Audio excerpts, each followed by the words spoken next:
ঈদ মোবারক, রমজান মোবারক, জুমাতুল ঈদ মোবারক। আল্লাহ সুবহানাহু ওয়া তাআলা আমরা যারা বসেছি আমাদের সকলকে বরকতে বরকত করে দিন, বলেন আমিন।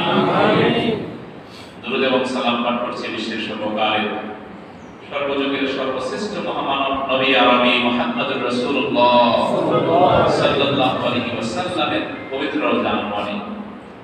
সম্মানিত হাজিরিন, মাহে রমজান চলতেছে, আমাদের জন্য খুশির মাস, ইবাদতের মাস। কি বলেন? রোজা রাখতে পেরে আমরা খুশি না বেজার? খুশি।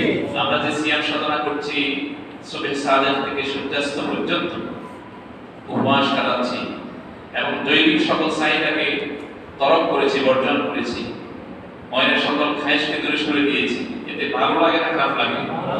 রোজা রেখে ইফতারের সময় একটু খুশি খুশি লাগে কিনা যে আমরা রোজা রাখতে পেরেছি? আলহামদুলিল্লাহ বলেন। নবী করিম সাল্লাল্লাহু আলাইহি ওয়াসাল্লাম ইরশাদ করেছেন যে রোজাদারের জন্য দুটি খুশি, একটি হলো ইফতারের সময়।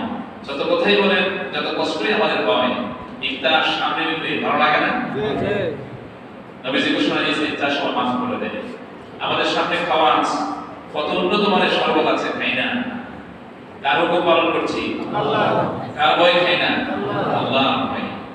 সে আল্লাহ তাআলা আমাদেরকে গর্ব করেন ফেরেশতাদের সামনে, ফেরেশতারা এই যে মানুষগুলো ইফতারি নারাজরা করছে, আমার কাছে মাফ চাচ্ছে, এর কারণ কি? এরা কি চায়?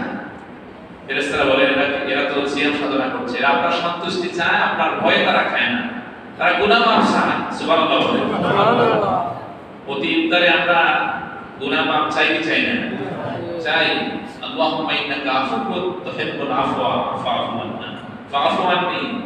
রব্বুল আলামিন আপনি গুনাহ মাফকে পছন্দ করেন। আল্লাহুম্মা ইন্নাকা আফুউন, নিশ্চয় আপনি ক্ষমাকারী, ক্ষমাকে পছন্দ করেন। আমাদের সকলকে মাফ করে দিন, বলেন আমিন। আমিন। আজকে গুরুত্বপূর্ণ এক দিবস আছে। গত রজনী গেছে 23তম রজনী, হতে পারে লাইলাতুল কদর গত রাতে অনেকটা কেটেছে, এখন দিবস চলছে।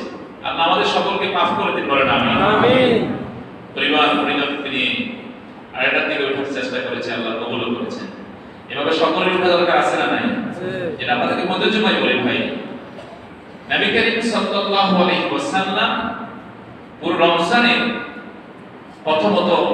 প্রথম থেকেই ইতিকাফ করতেন লাইলাতুল কদরকে ধরার জন্য।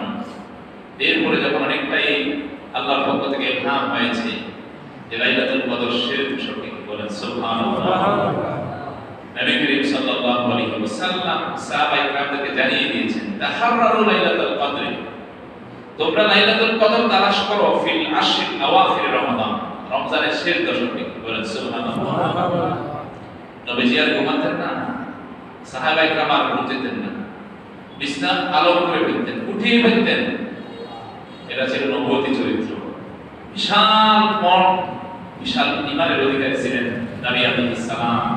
সাহাবায়ে কেরাম তাদের দ্বারা সম্ভব হয়েছে। কি বলেন? পুরো রাত দাঁড়িয়ে দাঁড়িয়ে নফল নামাজ পড়ে সাহাবায়ে কেরাম পা ফুলিয়ে ফেলতেন। নবীজি বিছানা আর বিছাতেন না, কিন্তু আমাদের দ্বারা সম্ভব হয় না। সম্ভব হয়? আমাদের সেই শরীর নাই, আমাদের সেই ঈমান নাই, আমাদের দুর্বলতা আছে না নাই? এই দুর্বলতার পরেও আমরা ভয় করি কাকে? আল্লাহকে। লাইলাতুল কদর খোঁজার জন্য চেষ্টা করি না? সম্মানিত হাজিরিন, লাইলাতুল কদর মুমিন জীবনের জন্য অত্যন্ত গুরুত্বপূর্ণ এক রজনী। এই লাইলাতুল কদরকে বরকতপূর্ণ করেছেন কে? আল্লাহ। একেবারে পরিচিত আলোচনা লাইলাতুল কদরের আলোচনা, আমাদের নিজের মসজিদেও আলোচনা। এটা চৌধুরী মিয়াজিতে আমরা অনেক দূর থেকে এসেছি, এখানেও সেই আলোচনা। এগুলি কার কথা? আল্লাহর কথা। আল্লাহর কথা যতই পূর্ব থেকে শুনি না কেন, এতে কি মনে কষ্ট আসে?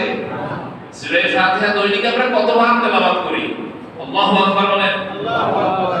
প্রত্যেক ফরজ নামাজের প্রতি রাকাতে সূরা ফাতিহা আছে না নাই? আছে। এই সূরা ফাতিহা পড়তে কি খারাপ লাগে? না।